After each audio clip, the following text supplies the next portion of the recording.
समस्त को नमस्कार। जय जगन्नाथ। आज आम जानिबा जे गोटे पिला को जार बयस 6 मासरु 5 वर्ष अच्छी ताकू आमे काहीकि आयरन एवं फॉलिक एसिड सिरप दे थाउ। तो यह हेउछि आयरन एवं फॉलिक एसिड सिरप मु वर्तमान गाँव रे जाइकी घर घर बुलिकी मो पिला मानंको आयरन एवं फॉलिक एसिड सिरप देकी आसीछि। तो यही सिरप प्रति सप्ताह रे 2 थर दिया जाए, मंगलवार दिन एवं शुक्रवार दिन।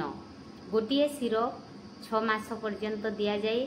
6 मास पूरी गले अन्य सिरप दे थाउ। गोटे पिला को गोटे सिरप दे थाउ एवं 5 वर्ष रे गोटे पिला को 10टी सिरप देबा आवश्यक।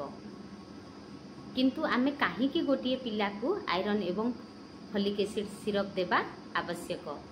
तो से विषय रे आमे जानिबा जेते बेले गोटे पिलार बयस 6 मास पूरी जाउछि, 6 मास पर्यंत केवल आमे ताकू मा क्षीर देबा पई परामर्श दे थाउ। किंतु 6 मास पूरी गले आमे ताकू बाहरिया खाद्य देबा पई कहि थाउ, कारण तार शारीरिक एवं मानसिक गुणर विकास पाई ताहा साहाय्य करि थाई।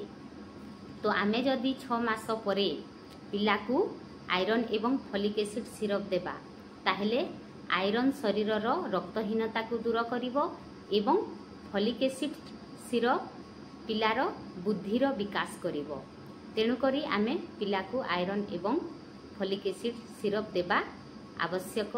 आपण माने मध्य आपणक घरे जदि पिला अछंती 6 मासरु 5 वर्ष बयसर ताहेले निश्चित भावरे आयरन एवं फॉलिक एसिड सिरप दियंतु, कारण यह शारीरिक एवं मानसिक गुणर विकास करिवारे साहाय्य करिथाए।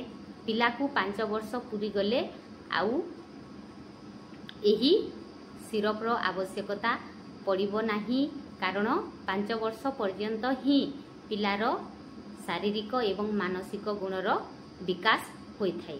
तेणु आपणक पिला को आपण केमिति गढ़िबे ताहा आपणक हाथ रे रहिला। तो रहुछि। जय जगन्नाथ।